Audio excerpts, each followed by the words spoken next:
అందరికీ DSS food vlogs welcome అండి. పిల్లలకని బెల్లం చారు పెడుతున్నానండి. బెల్లం చారు అయితే అరుగుదలకి గట్ట చాలా మంచిదండి.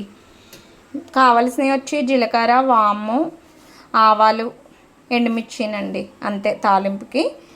బెల్లం, పసుపు, సాల్టునండి, కొంచెం కరివేపాకు, చింతపండు గుజ్జు. ఓకేనా అండి? చూడండి, సింపుల్ అండి. అసలు ఇది టేస్ట్ బాగుంటుందండి. పిల్లలకి చాలా మంచిదండి. బాగా అరుగుతుందండి. ఇలా కానీ మీరు ట్రై చేయండి, పిల్లలు ఇష్టంగా తింటారు. ఓకేనా అండి?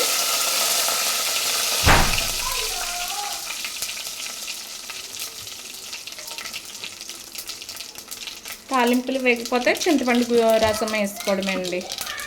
చూసారా, వేగిపోయినాయి కదా. చింతపండు రసం. ఓకేనా? ఇంకా వాటర్ వేసుకోవాలండి.